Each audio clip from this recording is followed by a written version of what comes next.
बिहार में एनडीए के पांचों दलों ने खुद को पांडव और विपक्षी महागठबंधन को कौरव करार देते हुए सामूहिक बैठकें जिला दर जिला शुरू कर दी हैं। एक तरफ एनडीए में एकता की बात हो रही है तो दूसरी तरफ आरजेडी अध्यक्ष लालू प्रसाद यादव की बेटी रोहिणी आचार्य देर सवेर एनडीए के घटक हिंदुस्तानी आवाम मोर्चा के प्रमुख और केंद्रीय मंत्री जीतन राम मांझी के साथ आने की उम्मीद जता रही है। ऐसा इसलिए भी है क्योंकि केंद्र की नरेंद्र मोदी सरकार में मंत्री जीतन राम मांझी लगातार एनडीए पर बिहार में सीटों के लिए दबाव बनाती सुनी जा रही है। अब वो झारखंड के बीते चुनाव और दिल्ली के मौजूदा चुनाव में भी उनकी पार्टी की अनदेखी की बात कर रही है। अजीब यह है कि उनके बेटे और नीतीश कुमार सरकार के मंत्री संतोष सुमन झारखंड और दिल्ली में सीटें मांगने की बात नकार रही हैं। आज मुंगेर में फिर मांझी ने क्या कहा वो भी जानना चाहिए।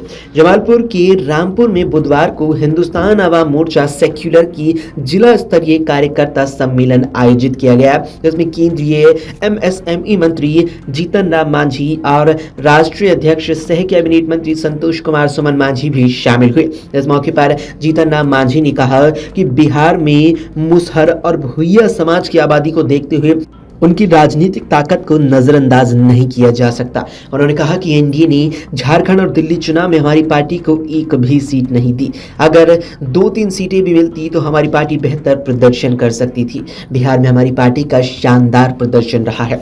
जीतन राम मांझी ने कहा कि हमारी कार्यकर्ता तो 40 सीटें मांग रही हैं, लेकिन मैं कहता हूं कि कम से कम हमको 20 सीट जरूर मिलना चाहिए। उन्होंने कहा कि अगर पूरी हुई तो सभी पेंशन धारकों को पेंशन 2000 और पढ़े लिखे डिग्री धारक बेरोजगारों को 5000 नियोजित भत्ता भी दिलवाया जाएगा।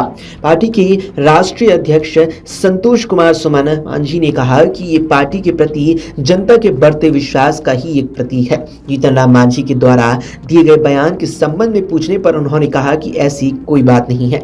झारखंड या फिर दिल्ली के लिए सीट की मांग हम लोगों ने की ही नहीं। उन्होंने कहा कि हम लोग एनडीए के साथ पूरी मजबूती के साथ हैं और उनकी पार्टी 2025 के बिहार विधानसभा चुनाव में अपनी पूरी ताकत के साथ उतरेगी।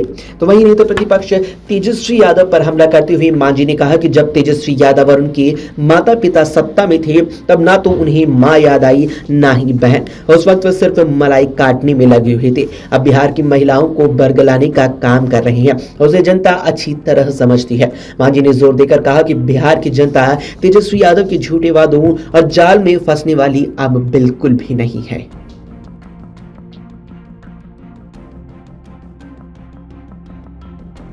अमर उजाला जीवांजलि के सारथी की मदद लें और महाकुंभ में स्नान जरूर करें।